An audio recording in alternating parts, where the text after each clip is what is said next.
Thank you, Mr. Chairman, and congratulations to all of you. I want to thank Senator Tillis. I so appreciate his partnership in our work on military housing, and he's asked my questions. So I think Mr. Owens knows that Senator Tillis and I and this entire committee is going to stay on this issue. It is powerfully important to our military and to our national defense, and also it's about what's right. So I'm going to try to be efficient and ask about some other issues. And what I'd like to focus on is conflicts of interest and ethics at the Pentagon. This year, the Pentagon's budget is going to exceed $800 billion. About half that spending is going to go to for-profit defense contractors to build weapons, to perform maintenance, and to provide consulting services. Contract and program decisions should be based on what's in the best interests of national security, period. But the revolving door between the Pentagon and private defense contractors sometimes spins so fast it just looks like a blur. Senior Pentagon officials leaving work for Lockheed or Boeing, top lobbyists or executives from these companies coming into government to hand out contracts to their former employers. Real or perceived conflicts of interest undermine the public's confidence and can also lead to program delays or even cancellation. So, Dr. Plumb, you have been nominated to a top role in the part of the Pentagon that focuses on acquisition.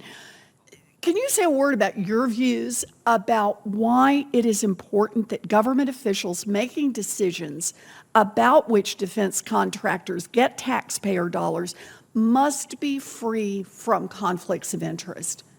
Senator, thank you, and thank you for your leadership on this issue. As you note, it is just so important at the department that our number one job is to deliver capabilities to the warfighter, and those capabilities need to be selected to get the best capabilities, and that means that conflict of interest, apparent or actual, can undermine, as you note, that trust, but also make it harder for key new ideas to break through and get into that process.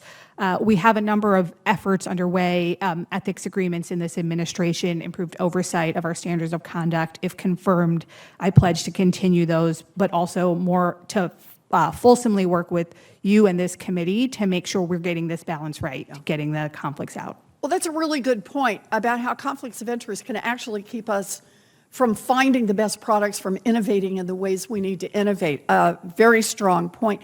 So let's talk about the things we can do in order to reduce the conflicts of interest. Through the years, I have proposed a number of changes to strengthen our ethics laws. Now, some of my colleagues think that strong ethics requirements will stop people from wanting to go into government. There have been at least 10 government-funded studies now on this exact issue, how to improve the recruitment and retention of the federal workforce. And not a single one of them has concluded that ethics laws are the barrier. When we talked last week, you said that we need to consider both needing to attract and retain people who want to solve big problems and preventing the appearance of self-dealing. Dr. Plumb, do you agree that we could strengthen ethics standards at the Pentagon without hurting our ability to attract top talent in public service?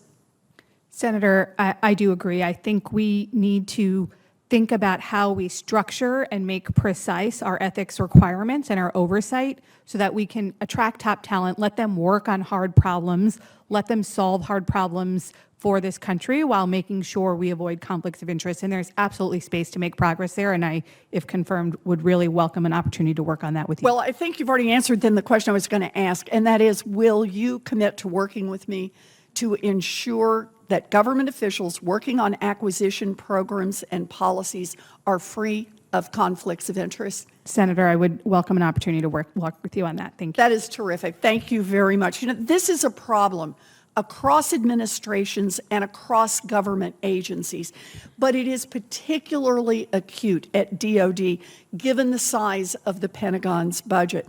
A lot of money is at stake here. Our last three secretaries of defense came to DOD straight from the board or from being a lobbyist for the Pentagon's top 5 contractors. We've got to do a lot more to end the cozy relationship between the Pentagon and the defense industry. Thank you. Thank you, Mr. Chairman. Thank you, Senator Warren. Senator Blackburn, please.